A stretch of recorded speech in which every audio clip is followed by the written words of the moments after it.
খালি ভিডিও হলে একটু লড়াচড়া করা লাগবে টাকা থাকলে মনে তো এই তো এই টাকা বিক্রি করতে আমার দেখতে টাকা নাই লাগবে ওদিকে যা হচ্ছে হয়ে যায়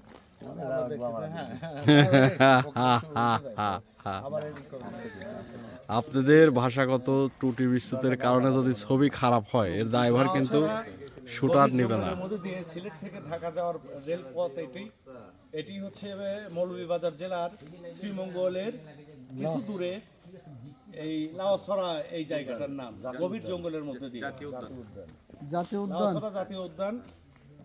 এই জঙ্গলের গভীরতা অনেক এবং প্রাকৃতিক সৌন্দর্যে ভরা। কি কি ধরনের প্রজাতির পাখি আছে?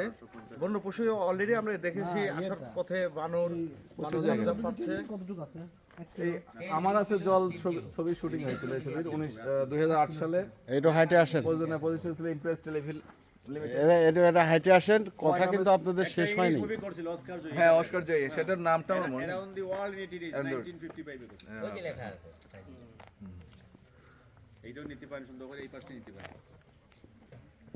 1955 সনে ইংলিশ ছবিটা করছিল। হ্যাঁ, তখন হাতি ছিল এই বনে।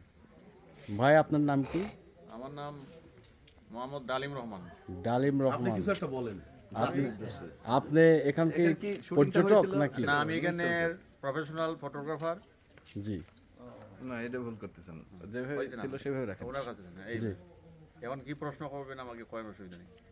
আপনার দেশের বাড়ি কোথায়? শ্রীমঙ্গল। শ্রীমঙ্গল। কতদিন যাবত এখানে আসা যাওয়া করেন? আমার তো বাড়ি শ্রীমঙ্গলে, কিন্তু আমি ফটোগ্রাফার লাইনে 17 বছর, কিন্তু লাউছড়া জাতীয় উদ্যানে আছি প্রায় 7 বছরের মতো রানি। আপনি এই ফটোগ্রাফার, আপনার এই ফটোগুলো কি কি কাজে আপনি ইয়ে করেন? আমি পর্যটক ফটোগ্রাফার। পর্যটক। ট্রেন লাইনটা কত কিলোমিটার আছে জঙ্গলের মধ্যে দিয়ে সেটা শুনে টোটাল 5 কিলো। আচ্ছা, যে ইংলিশ ছবির যে শুটিংটা হয়েছিল সেটা কত সালে এবং হচ্ছে Oscar Joyee Hollywood movie around the world in 80 days 1958 এ করছে পরিচালক মাইকেল টট।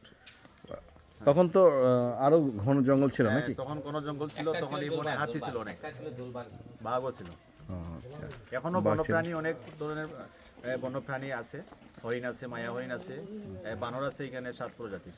আচ্ছা, উল্লুক আছে, বিশেষ করে জাতীয় উদ্যানের আকর্ষণীয় ইয়েটা প্রাণীটা। এখানে কি হরিণ কোন সাইটে গেলে দেখা যাবে? বা এটা মনে করেন 1250 হেক্টর পুরোটা বন। আপনারা সকাল 5 টাইমে যদি আসেন, হ্যাঁ, দেখতে পারবেন বন্যপ্রাণীগুলো। সকাল বিকাল 2 টাইমে বিকালে। আর তাহলে দেখা যায় না কেন? আর এই যে হুমায়ুন আহমেদের চলচ্চিত্র একটা হয়েছিল সেটা 2008 এ করছে। 2008-এ এই পুরো বনটায় নিয়ে করছে। রেল লাইনে নিচে শুটটা। আমার আছে জল, যেখানে শুটিং এর এটা দেখতেছি আমরা, ওইটা হয়েছিল। আচ্ছা, থ্যাংক ইউ ভাই।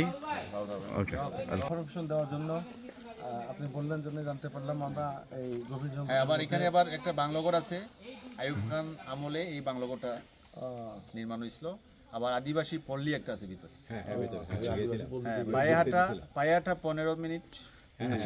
ওদের জীবন জীবিকা দেখতে পারেন, অনেক দর্শনার্থী ওখানে যায়। এই রাস্তা দিয়ে যেতে হবে এই নাকি? রাস্তা দিয়ে যেতে পারেন। চাইলে আপনাদের ইকো গাইড আছে এখানে, ভালো ইকো গাইড আছে, আপনারা চাইলে ইকো গাইডও নিতে পারেন। আচ্ছা, ওই আদিবাসী পল্লীতেই গেছে। ওকে। ভাই যাই আমরা নামাজ আদায় করে আসি।